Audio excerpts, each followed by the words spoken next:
Bueno, pasamos a otro tema que tiene que ver con asuntos económicos, profe. Yo sé que a usted le interesa mucho y lo comentaban un poco más temprano aquí Juan Manuel y Yanelda sobre una propuesta que hay en el POT a propósito del tamaño de los apartamentos. A ver si Yanelda nos recuerda brevemente cuál es la propuesta y por qué hay debate en sectores políticos aquí en Bogotá por esta propuesta del POT. Yanelda. Claro, Yolanda, es un artículo del Plan de Ordenamiento Territorial que está siendo objeto ya de estudio en el Consejo Capitalino, según los concejales ponentes Carolina Arbeláez y otros.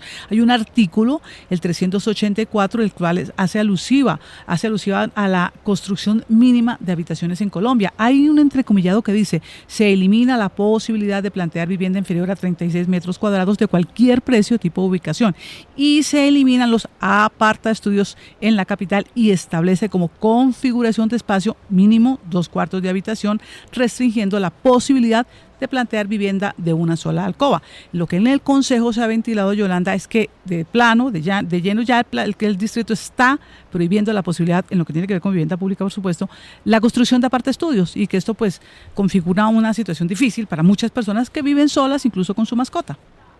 Bueno, tenemos en línea a Alejandro Gallejas, director de Gamacol Bogotá y Cundinamarca. Le queremos preguntar si han analizado este articulito que ha generado debate, porque también la secretaria de Hábitat ha salido a explicar y a decir que lo que quieren es mejorar las condiciones de aquellos lugares en donde, por ejemplo, hay vivienda, creo que colectiva fue la palabra que utilizó, y que lo que buscan es, pues dijéramos, mejorar las condiciones de vivienda. Pero lo cierto es que hay mucha oferta hoy de apartaestudios de 20 metros, 25 metros, 24 metros. Muchísimas gracias por atendernos, señor Callejas. Muy buenos días.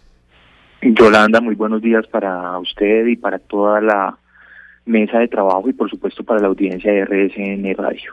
¿Han analizado ustedes este artículo del Plan de Ordenamiento Territorial para ver qué lectura tienen? Sí, Yolanda, la verdad es que pues nos ha generado una preocupación muy grande y la verdad, lo tengo que decir, también nos ha sorprendido, porque este artículo es un artículo nuevo, no se había planteado de esa manera ni en la presentación ante la Corporación Autónoma Regional, ni en el Consejo Territorial de Planeación, y solamente hasta ahora en la presentación del Consejo Distrital es que aparece una propuesta como esta. Y aquí, si me lo permiten, tendría que explicar dos cosas que se están planteando con este artículo. Por un lado, está generando una limitación para hacer apartamentos de un solo cuarto. Yo entiendo que para nosotros es común hablar de apartaestudios, pero no es que se esté limitando solamente a hacer apartaestudios. Es que no sé, si usted, por ejemplo, Yolanda, quiere tener su apartamento de 150 metros y quiere tener solamente un cuarto porque vive sola, porque vive con su pareja y no van a tener hijos, tampoco lo podría hacer. Entonces, la primera limitación que hay a la oferta para más del 45% de los hogares que tenemos hoy en Bogotá quedaría totalmente limitada. Fíjese que la tendencia que tenemos hoy en la ciudad es que más del 24% son hogares unifamiliares. Hay localidades, por ejemplo, Chapinero, que tenemos el 33% de hogares unifamiliares. Pero si eso adicionalmente usted le suma los hogares que viven en pareja, terminamos en más del 44% hoy, y de aquí a la vigencia del POT va a estar por encima del 50%. Estas personas no podrían encontrar la oportunidad de tener un apartamento, una vivienda, con las características que ellos lo están buscando en razón a espacio y en razón a precio. Esa es la primera limitación que hace este artículo. Hay otra discusión, Yolanda, que se está planteando aquí, que es el tema del área mínima, que no tiene nada que, o sea, tiene relación, pero no están íntimamente ligadas. Se está planteando el área mínima de vivienda. Y también nos sorprendió porque se había dicho que el área mínima de vivienda iba a ser para vivienda de interés social, pero resulta que esta propuesta no lo está dejando en la vivienda de interés social, sino también en la vivienda no bis. Entonces, ninguna persona en Bogotá que tenga los recursos o el estrato, lo que necesite por voluntad propia vivir en un apartamento de menos de 36 metros cuadrados, lo va a poder encontrar. Pero el problema que tiene eso es para la gente que más lo necesita, la gente realmente que está buscando su subsidio para poder tener su vivienda. Unas cifras rápidas, Yolanda. Del 100% de la vivienda que se hace en Bogotá, el 70% es vivienda de interés social. Y de ese el 70% son proyectos que están por debajo de los 42 metros, entre 35 y 42 metros. Y cuando usted ve dónde están ubicados esos proyectos, que ya están todos vendidos, es decir, la gente sí los quiere, están ubicados en el centro, en las centralidades de la ciudad. ¿Por qué? Porque tienen buen acceso a los servicios públicos, a transporte, a universidades, a comercio, a industria. Entonces la gente prefiere sacrificar un poco de área por estar en un lugar. Pero le hago una precisión. Así muy sencillo, para ir paso a paso, le voy a rogar que nos ayude a entender. Claro. ¿Qué significa vivienda de interés social? ¿Qué significa? Simplemente ese concepto. ¿Qué significa? Que lo utilizamos todos los días, pero quiero como entenderlo mejor. La política de vivienda nacional define la vivienda de interés social como aquella que tiene unos topes de salarios mínimos. En el caso de Bogotá, la vivienda de interés social es la que tiene 150 salarios mínimos. Es decir, todo lo que esté por debajo de 150 salarios mínimos es vivienda de interés social. Ahí hay unas caracterizaciones que también hay que hacer. Es decir, prioritario, por ejemplo. La categoría se hace sobre la base de cuánto cuesta la vivienda, no de los ingresos de la persona. No de los ingresos de la persona. O sea que yo que tengo unos ingresos altos puedo comprar una vivienda de interés social si no supero el límite de lo que se ve. Sin subsidio. Sin subsidio. Pero no es aquí... No, se lo pregunto es porque usted...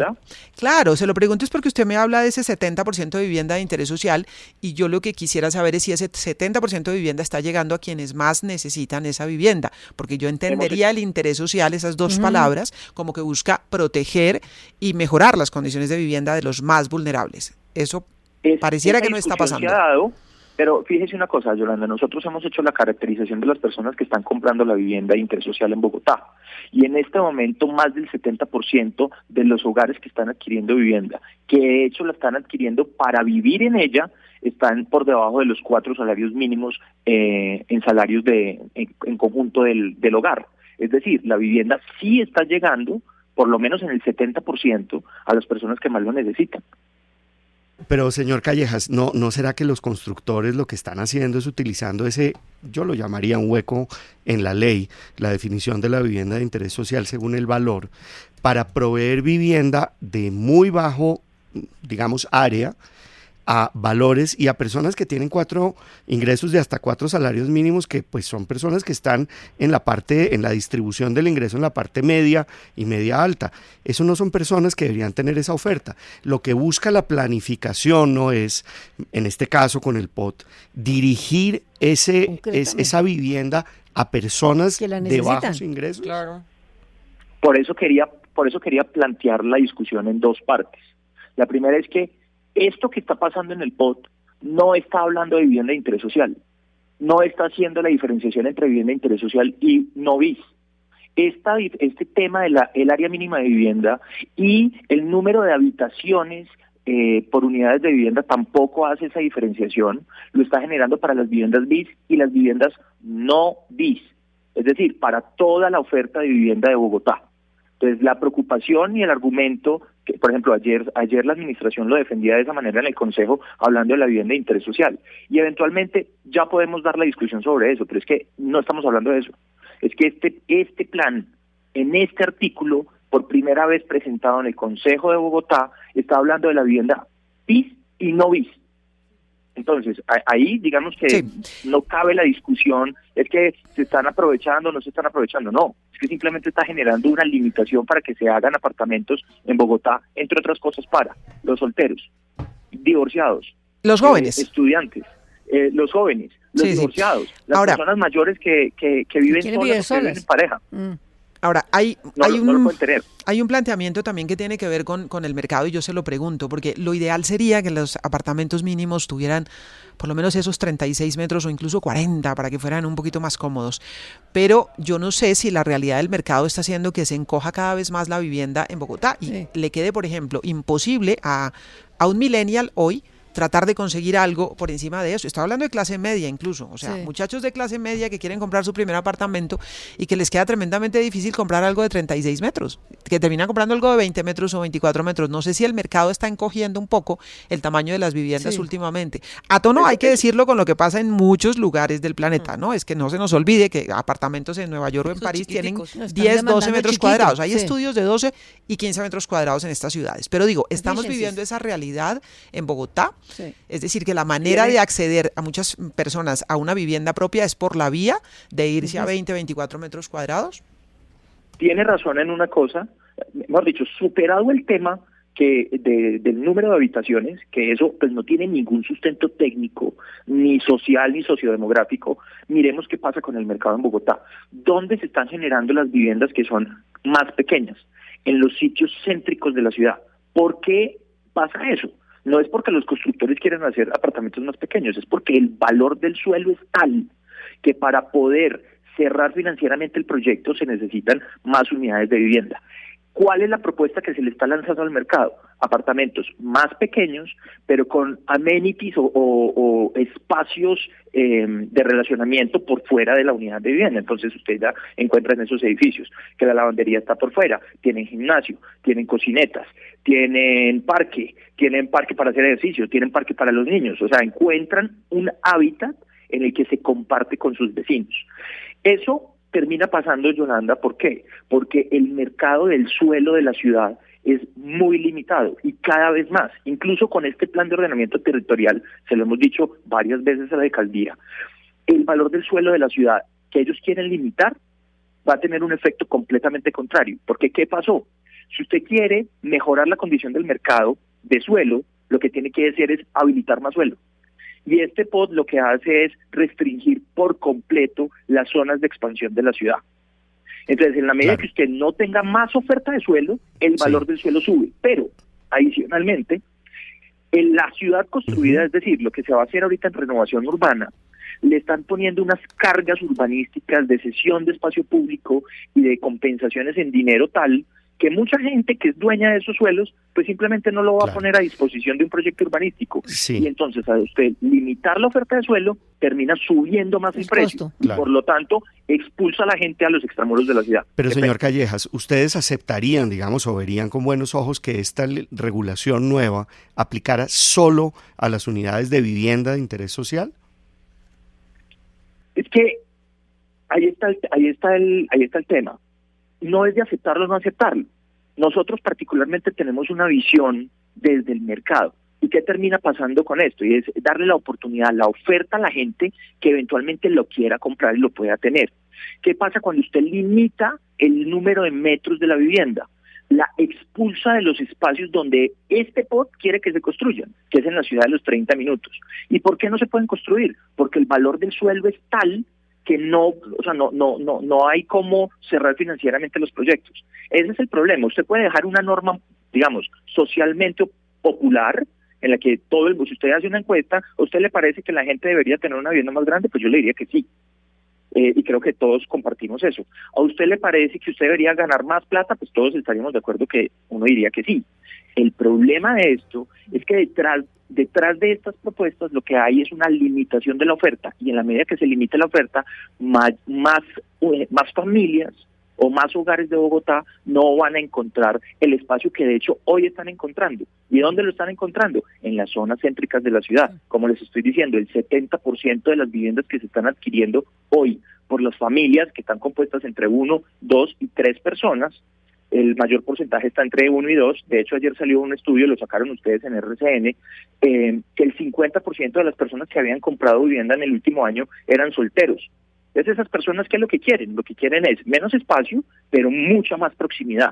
Y como lo decía Yolanda, pues esto es una situación que se presenta en muchas partes del mundo. ¿Por qué? Sobre todo en estos centros urbanos tan fuertes como Bogotá, porque la gente necesita estar cerca de su hogar o de su industria o de su comercio preferido, y ahí el valor del suelo es superior. Entonces, usted puede dejar la limitación, le puede decir a la gente, nosotros con este POD logramos que las viviendas vayan a ser de 42 metros. En la norma, sí, pero ¿qué va a pasar? Que no vas a dejar de tener una oferta efectiva en los lugares donde tú en el POD lo querías manejar. Sí.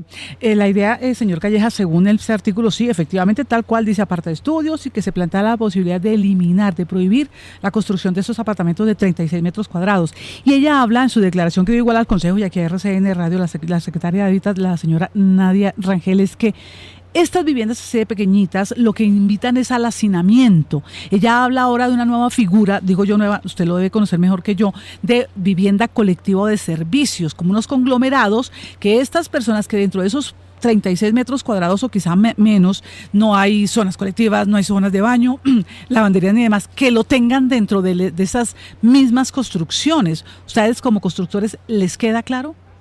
No.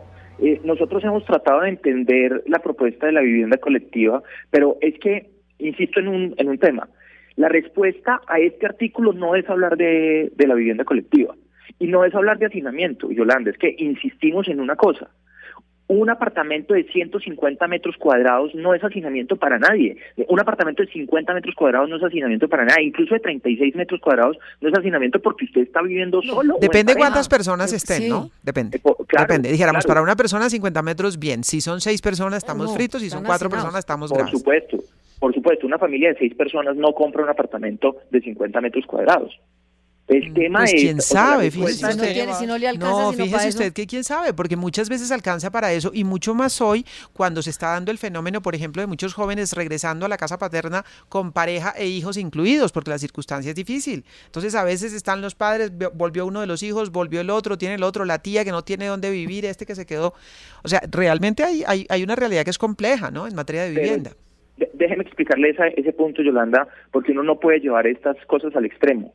Fíjese que en las propuestas de mercado que hoy tiene la ciudad, el 70% está buscando áreas menores de 40 metros, pero hay un 35% que encuentra apartamentos por encima de los 45 metros. O sea, oferta para los hogares más grandes también hay.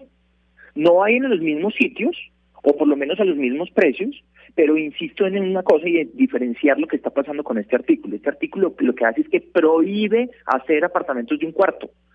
Les estoy diciendo, en este caso, el 40% de los hogares que tenemos hoy en Bogotá está conformado entre 1 y 2 personas. Es decir, le vas a limitar la oferta a estas personas que eventualmente les alcanza para tener su apartamento de un cuarto, ya no lo pueden tener. Tendrían que buscar una oferta de 2 cuartos que no lo quieren y no lo necesitan. Ese es el primer gran tema que tiene este artículo, que desde nuestro punto de vista no tiene ninguna justificación. E insistimos que yo entendería la discusión desde el punto de vista político si estuviéramos hablando de vivienda de interés social, pero es que este artículo no está hablando de vivienda de interés social, ni en los apartaestudios, ni en el área mínima de vivienda. Está hablando de todas las unidades de vivienda, bis o no bis. Entonces, Y lo claro, evidentemente, hay algo que sí está claro, y es que el Escasez. artículo iría en contravía de lo que está diciendo el mercado, básicamente. Claro, pues lo está diciendo el mercado, además está yendo en contra pues de lo que está buscando la gente. Exactamente. Que es una situación complicada, porque entonces ahí estaríamos en el escenario de el que no puede pagar algo de 40 metros, está pensando comprar algo de 25 porque es para lo que le alcanza, pues tendría que salirse de la zona donde está buscando, irse a una zona cada vez más periférica de la ciudad, a donde no se quiere ir, o no comprar. O salirse de la ciudad, que es lo que están haciendo muchos jóvenes Exacto, también, ¿no? Salirse. En Bogotá le tocaría salirse, porque le están diciendo que usted mínimo las unidades tienen que ser de 36 metros, y si no, entonces que le toca salirse de Bogotá. Yolanda, me da pie para decirle una cosa. Una de las levantadas de mano que le hemos hecho a la administración, siempre desde el propositivo, porque venimos trabajando con ellos hace más de un año, es que, ojo, porque lo que está pasando con este plan es que el DAN está diciendo que se van a generar 1.076.000 hogares en Bogotá. El POT está haciendo una apuesta por generar 589.000 unidades de vivienda. Es decir, la primera apuesta del POT es que 500.000 hogares no van a encontrar una respuesta efectiva en la ciudad. ¿Dónde van a terminar ellos? Van a terminar o en Cundinamarca o en la ilegalidad y en la informalidad, que es aún peor. Pero si uno mira dónde está concentradas las apuestas que está haciendo el plan hoy, de esas 580.000 unidades de vivienda, 340.000 son en renovación urbana, Yolanda. El tratamiento de renovación urbana, cuando uno lo analiza qué ha pasado en Bogotá en los últimos 11 años, en planes parciales que son, digamos, los proyectos grandes, solamente se han podido iniciar 2.000 unidades de vivienda. Es decir, la apuesta del plan es pasar de 2.000 unidades de vivienda a 340.000. Y no vemos nosotros cómo, porque las apuestas que está haciendo el POT es, por ejemplo, limitaciones de mercado, como lo hemos hablado aquí, el número de habitaciones, el área mínima, unas cargas urbanísticas absolutamente desproporcionadas. Estamos multiplicando por 2 y por 3 las cargas que tenemos el día de hoy, que tampoco funcionan, porque mire que le estamos diciendo que pues solamente se han podido iniciar 2.000 unidades de vivienda, y lo que va a terminar pasando con este plan es que si lo vemos en las cifras reales, van a ser más de 750.000 hogares los que van a terminar buscando una oferta de vivienda en la sabana de Bogotá o en la informalidad de nuestra ciudad. Interesante debate, muy interesante. ¿Cómo hacemos nosotros para generarles las condiciones de acceso ahora a Soacha, al corredor occidental, al corredor del norte? ¿Cómo habilitamos ese suelo, Yolanda, si hoy ya tenemos problemas de servicios públicos en la sabana de Bogotá? Eso es un tema que vale la pena ponerle mucho cuidado, y estamos aquí prestos para colaborar con ustedes y con el distrito, como siempre lo hemos hecho. Más de 35 reuniones y modelaciones matemáticas hemos entregado, y lo que queremos realmente es el mejor POT para la ciudad. Pues es lo que queremos todos. Muchísimas gracias, señor Callejas. Vamos a seguir sobre este tema, que es bien interesante. Yolanda, muchísimas gracias a ustedes y a toda la mesa de trabajo por las preguntas y la oportunidad de explicar estos temas. Alejandro Callejas es director de Gamacol Bogotá y Cundinamarca. Vamos a ver si logramos explicar esto para Dumis, porque el asunto con el POT, con el Plan de Ordenamiento Territorial, es que es tremendamente importante siempre. Todas las decisiones que se toman allí tienen que ver con la vida de la gente, con el diseño de ciudad, de los barrios, de las calles, la decisión sobre qué queremos hacer, qué tipo de ciudad estamos construyendo. Pero es demasiado enredado, y entonces los ciudadanos no nos metemos como deberíamos meternos en el debate. En este artículo en particular, lo que se está planteando es que hay un mínimo para la construcción de vivienda en Bogotá, que tiene dos elementos: un mínimo en área, 36 metros, y un mínimo en número de habitaciones, que son 2. Por eso también el señor Callejas decía, es que van a limitar incluso apartamentos grandes si la persona decide, quiero tener un cuarto grande, porque a veces se ofrece, por ejemplo, un apartaestudio, lo que sea.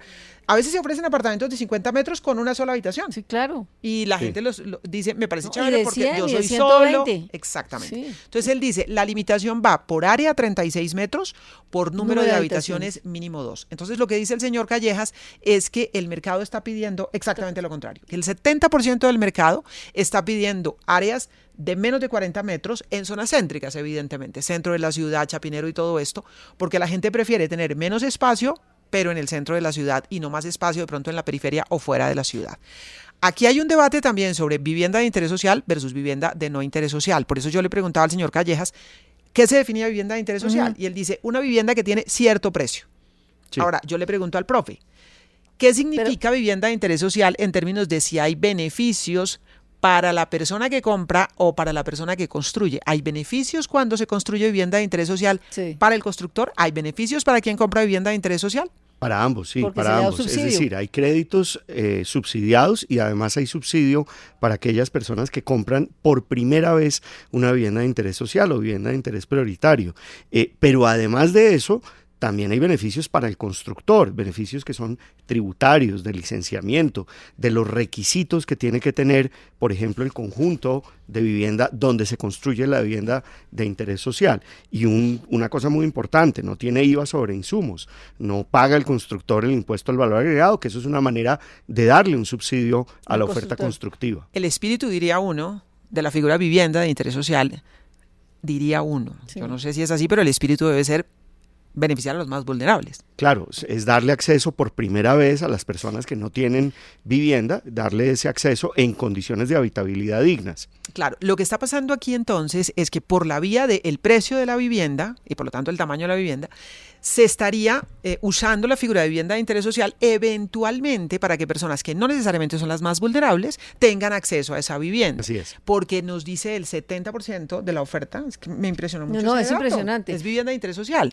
Es una vivienda que... No todos son compradores vulnerables, es decir, puede haber clase media, pero al mismo tiempo está el fenómeno, por ejemplo, yo insisto mucho en lo de los jóvenes, porque los jóvenes la están pasando mal realmente, o sea, los jóvenes la están pasando mal para poder armar una vivienda, comprar su primera vivienda. Tener una familia. Exactamente, armar una familia, pensar en tener hijos y todo lo demás. Entonces, muchos jóvenes, la única opción que tienen para pensar en un apartamento es pensar en apartamentos de 20 o 25 metros cuadrados. Y entonces ahí la pregunta es, ¿qué hacen? Millennial, quiero tener la opinión de la millennial en este debate. ¿Qué hacer? ¿Apartamentos de 36 metros en adelante o de pronto comprar un apartamento de 25 metros más pequeño pero que se pueda comprar? No lo sé. Ay, yo haría la última opción que daría él. Me voy de la ciudad, porque es mucho más fácil. Usted se va para un pueblo, se va lejos y obviamente está haciendo tiene mucha gente eso. Claro. Y arrienda cualquier cosa aquí mucho más bajo precio, cualquier cosa. Pero no invertiría porque me parecen muy poquitos metros por mucha plata. Para después, ¿usted qué? Y otro fenómeno, yo no sé, no lo mencionamos con el señor Callejas, pero él está diciendo en el Chapinero y en estos centros donde hay acceso a una cantidad de servicios, hay una proliferación de edificios de ese tipo, pero la pregunta es si no son edificios que la gente está comprando no porque lo necesita, sino porque puede comprarlo y los utiliza para arrendarlos en los sistemas Airbnb y ese tipo de cosas, que son apartamentos que son para renta, digamos así. Y es impresionante entre las 50 y pico, por ejemplo, en Chapinero, la cantidad de edificios que se están haciendo específicamente para eso. Ahora, supongo que esos apartamentos son personas para que tienen unos ingresos que les permiten precisamente arrendarlos, pagar la cuota, pero no tienen subsidio al construirlo, ni tienen subsidio al comprarlo. El problema creo, claro, ahí no tendría subsidio, aunque en el pasado sí tuvo subsidio, pero fíjese, Kelly, que yo creo que el problema es que aquí se está tratando de imponer una planeación sin tener en cuenta las condiciones del mercado, de quienes están comprando y de la oferta de vivienda. Y de los ingresos, y allí es donde está el problema, yo precisamente. No creo que se estén pensando comprar un apartamento. Para pagar, de cuál es la oferta de suelo. Y ese es el problema que tiene el POT. Por aquí un oyente me dice, ojo que el mercado también está cambiando porque hay mucha gente que prefiere irse, a propósito de pandemia, irse a espacio más grande, aunque no sea en el centro, aunque sea en el campo, lejos de la ciudad y demás, que también es un mercado que se está moviendo. Pero lo que nos dice Camacol, hay un mercado creciente de demanda de vivienda de menos de 40 metros. ¿Por qué? Por el precio. Por el precio. Porque es lo que se puede pagar. Lo que le decía, por los ingresos, porque no están viendo los ingresos. Aquí pagan muy mal a los jóvenes, ganan sueldos mínimos que no les alcanzan ni para una primera cuota. Yo no creo que ni se piensen comprar una vivienda. Fíjense que lo clave es que el planeador, en este caso la administración distrital y quienes deben tomar la decisión en el consejo, escuchen a las personas que no tienen vivienda y quieren comprarla o quieren vivir en esos lugares. Yo creo que no los han escuchado lo suficiente. Y bueno, y de fondo, obviamente, el debate del precio del suelo en Bogotá. Claro. Es que como la tierra es escasa, entonces es cara donde la gente quiere vivir. Sí. El precio del suelo está carísimo, está tremendamente caro en Bogotá. Insisto, el análisis del POT deberíamos hacerlo con cuidado y meternos todos en el debate, porque esto nos afecta a la vida. Aquí hay un artículo, por ejemplo, en el cual hay que escuchar a todos los sectores. Bueno que los escuchen en el Consejo de Bogotá, que escuchen obviamente a los constructores, pero también a los que van a vivir en esos apartamentos. Y me parece muy bien, ojalá pudiéramos tener apartamentos mínimos. Por debajo de 36 metros es una locura, pero al mismo tiempo podrán pagar las personas apartamentos de más de 36 metros con los precios que hay en este momento en Bogotá y que se están desbordando. Es difícil, o sea, no es sencillo, no es en blanco y negro, literalmente, está lleno de matices este tema.